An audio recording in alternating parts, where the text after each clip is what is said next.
Hey guys, welcome back to the channel. So as you can see, I bought myself another car. Well, technically I sold my E36 and I bought the E46. Why I did it?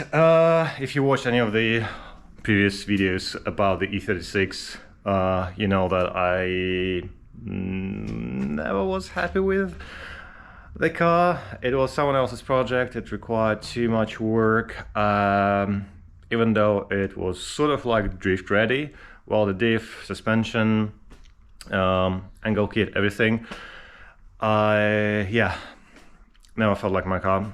Even though I love the E36 shape, and maybe I'll get myself one day, but I had to part ways with it. And yeah, I still have the Lexus, which we're gonna be building slowly. I think the plan for the Lexus is to, well, I just want to keep it. I want to turbo it. I don't know, if the engine goes, we will swap something in it. Something a little bit more interesting than one GFE. But today's video is about the E46. So it's a 3-liter manual convertible. And overall, the car is fine. It's got the, well, it's a 20-year-old car. It's got some rust, but nothing critical. And we don't need to weld anything, which is a big plus. Other than that, the car is fine. It didn't have any service history. There are like little things that we need to service, like brakes. I already ordered the brake pads because the front one's completely shot. But other than that, I think the car has been taken care of. Like it's got the new radiator, some hoses been replaced like very recently, so it's not too bad. But why we're here and why the car is in the air? Well, it's an old car, so as any old car, a lot of the things made of rubber tend to wear out over time, especially over 20 years old. So one of the things that I noticed immediately was how bad the steering felt. It was just so bad. The car felt just like when you steer it, it felt like it's just really floaty. Yeah, maybe it's some of the arms and bushings in the arms, but there's a big play in the steering wheel.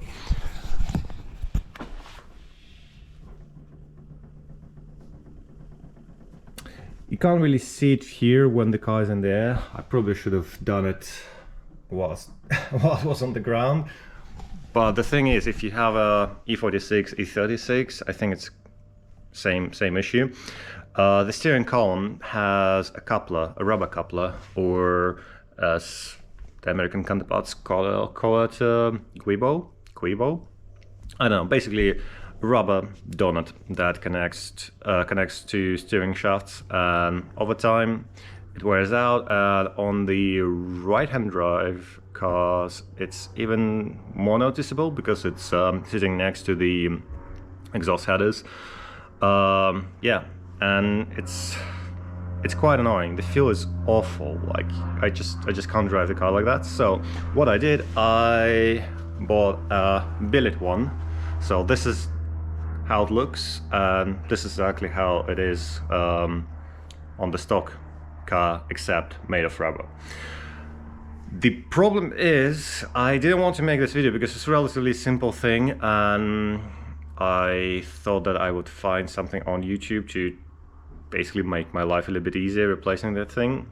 The problem is, there are lots of videos made on, well, for the left-hand drive cars, and it's much easier. You don't have to fight, well, it's still a tight and awkward place to work on, but you don't have the headers and exhaust going around the steering column. So I think I only found one Australian video where a guy was doing the same thing on his M3, but the video is like, yeah, remove the coupler, put the new one on, and that's it. So what I want to do is, for all my right-hand drive friends who are struggling with the thing, just make it a little bit easier. So I hope that all the mistakes that we're gonna make today, you'll see them and you'll be able to avoid them. So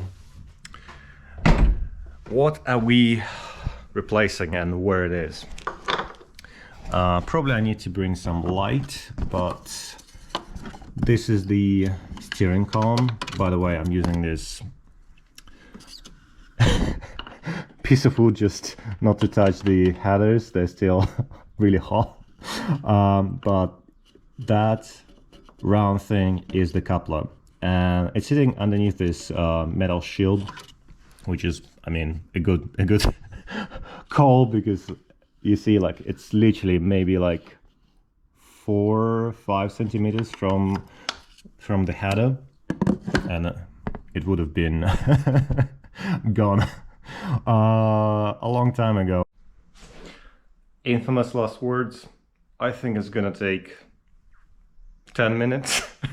Now it's gonna be a pain in the ass. It's definitely gonna be one of those, like, now it's gonna take like half a day, if not the entire day, just to undo 2 bolts. Yeah, so for this job you need a set of E-sockets. Yeah, the sets, actually we just need E10 for those bolts. The rest, the undertray or the brace, let's go underneath. Oh, hello. That's a lot of oil. That's lots of oil. Yeah, it doesn't look nice. Okay, but we're not here for the oil. We're gonna fix that later. We're here for... yeah. Right. Looks like 16 or 17. And more.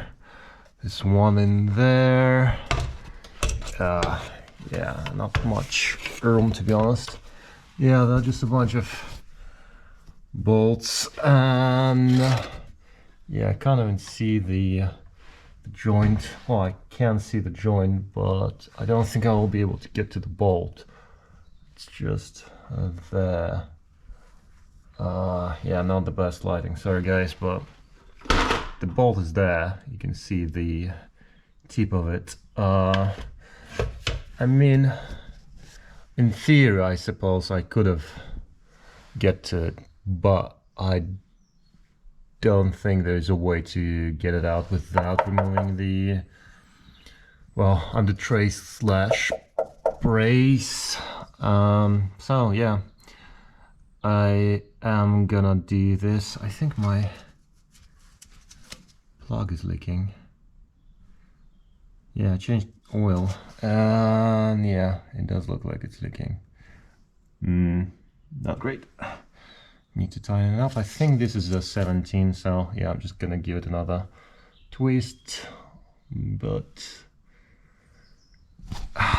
that's not why we're here today. Let's crack on. Well, the first step is done. Relatively straightforward. It's just a bunch of 16mm bolts. They're all the same lengthwise. Yeah, just get them undone. It's much easier with the impact gun, but if you don't have one, I think it's really doable. Now I need to get it out and see what's hiding behind it. Sorry for not filming the whole thing. It's not ideal. I don't remember where I put my tiny tripod, so sorry about that. And all the crap is just like flying into my eyes and face, and yeah, not ideal. So let's just try to slide it out, which is easy. Yeah, it's an aluminium one, which is awesome. And we have a massive oil leak, which I think might be coming from the rear main, or no, it's coming from somewhere on top. Okay, Okay, we're gonna deal with that later, guys.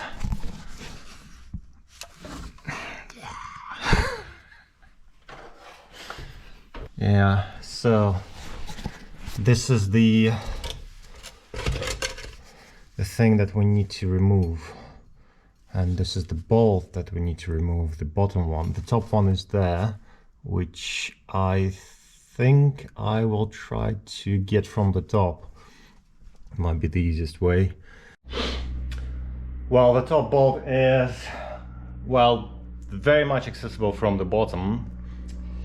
You need to fix the steering column somehow or lock it, or I don't know. So doing it by myself. Yeah, I just decided to go from the top, and basically I'm using 2 long extensions and a swivel joint and E10, and it just works much better. I don't have to hold the steering column or the steering rack. You can just like do it by yourself, which what I'm doing right now. As you can see, it's very much doable from the top.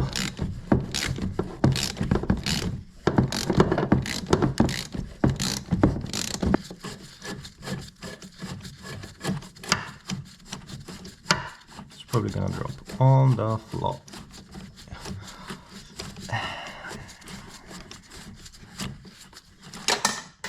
Well, which it didn't. Yeah, this is the bolt. Looks fine. Ouch. Okay, now what we need to do is, I think it has to slide up. Let's see. Still very much yeah, I don't know which way it should go, up or down. I mean, there is play in it for sure, like you can see it's moving, so it's not stuck on the splines, which is awesome. Probably we need to use the good old hammer to help it out. I don't see any room for it to slide upwards, which is weird. I don't see any room for it to slide down, to be honest, because this is the sort of a guide for putting this whole thing back on. So yeah, I think hammer it is. Unless, yeah, you see, it's just, you can even hear it. Maybe I just need to wiggle it a little bit. Okay guys, give me 1 sec.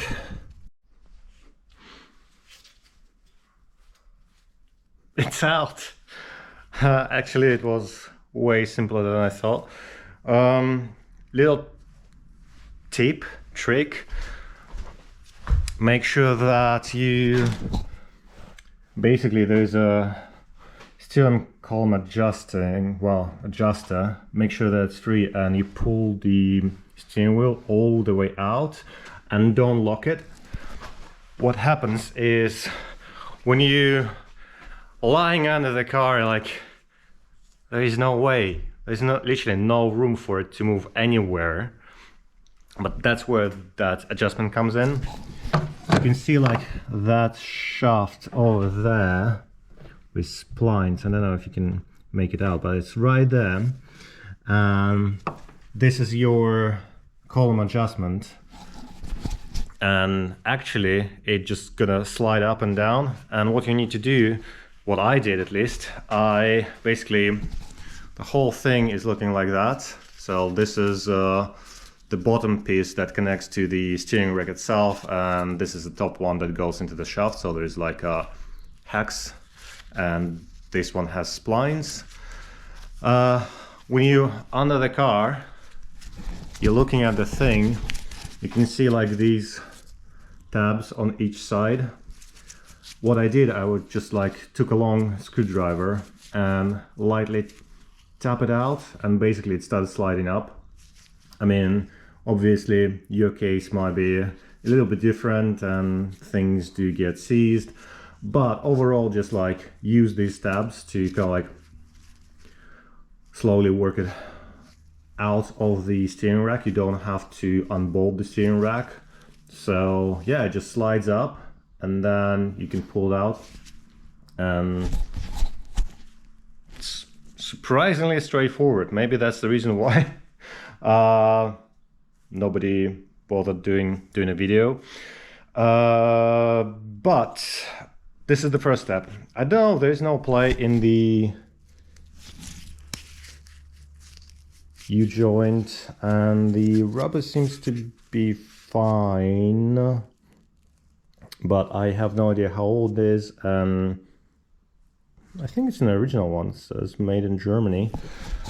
So as I said, I don't know how old it is, if it's fine. Maybe there's the top joint that has play. So anyways, we already removed the thing and we have the part, so it would be silly not to get it installed.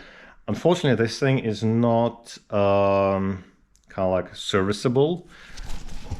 You've got these rivets that you need to drill out. In my case, I'm just gonna grind them off with an angle grinder, but as you can see, it's relatively straightforward. You just grind 2 of these on this side and 2 on the opposite end, and it should just come apart.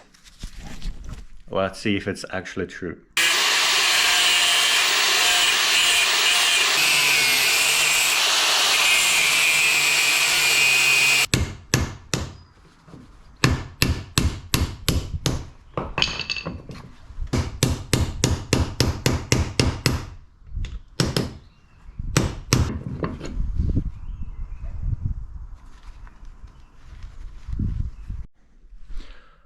Well, a small hiccup with the disconnecting everything. So you would think that it's just being held together by those like 4 rivets, well, bolts, whatever you want to call them. But no, there's kind of like shaft that goes in the middle, and the problem is there's a tiny little C-clip that holds it in place, and it's on the side of the hex end. I mean, I was really tempted to cut it in half and call it a day, because it's going to be connected by the bolts, but I decided to do it properly. And what I did, I basically wedged a screwdriver from the top just to kind of like open up the C-clip a little bit, and there's a little slot here on the side. Yeah. And I used the second screwdriver to pry it up. Took me like 5 minutes to get it out, but now it's out, so totally worth it. And yeah, we didn't break anything. We're doing it properly. So right now, just gonna take a punch, and if my theory is right, this whole thing will disconnect. Hopefully, that's the plan. So I don't want to lose the C-clip, which I still have no idea how I'm gonna reattach it, but that's a problem. I wanted to say for another day, but no, it's for this day. Yeah, it's coming through. Is it hitting on something? Can't really see. Oh, nice. Yeah, there you go. This is how it's connected together. And yeah, let me clean up. So this is the groove that holds the C-clip.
And here it is, all done. I don't quite like the little gap between the this half and the middle spacer, or solid Giubo, whatever you want to call it. Like there's a maybe half a mil gap, which I'm not a big fan of, but I think it's just down to the how the whole thing is machined. Though, yeah, I think it just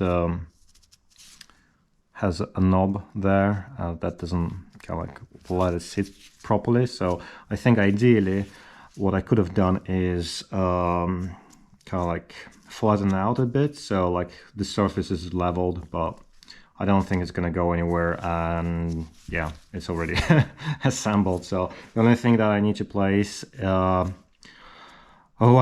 put back is the C-clip. The C-clip is where it's supposed to be. Again, with 2 screwdrivers, you just like put it at an angle, hold with 1 screwdriver, and just like slide it back on into that groove, and it clicks in, and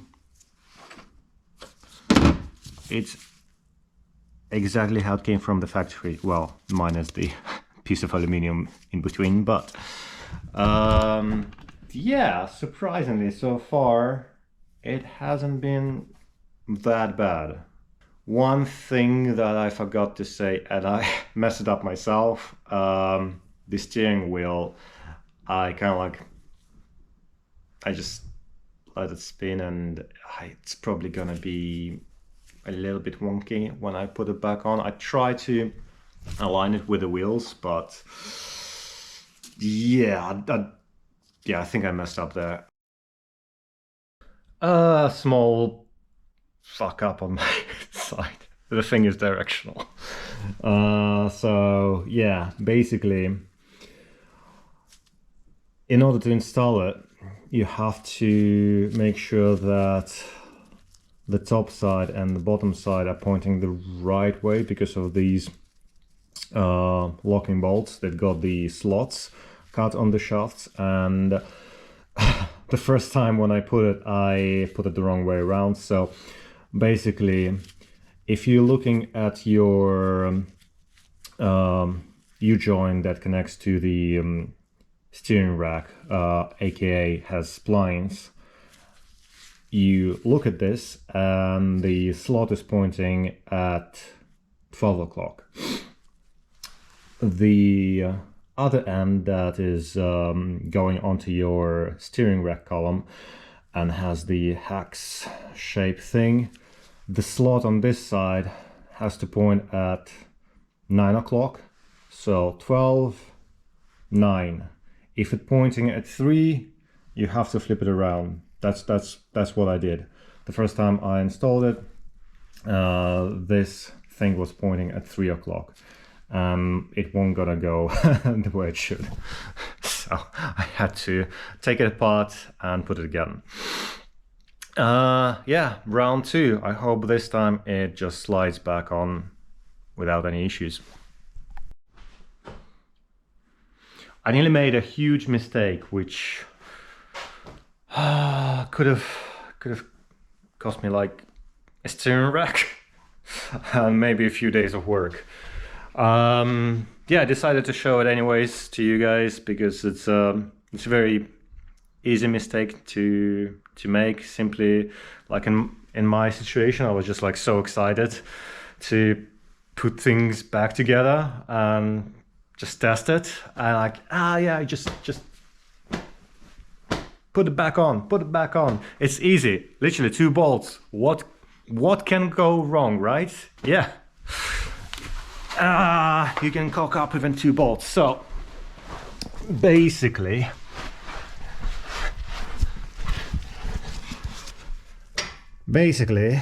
what I did was an absolutely rookie mistake. The U-joint, this whole thing, basically, the bolts that clamp them together, they are bolted into the U-joints themselves. So there's like a thread, the inside thread in there.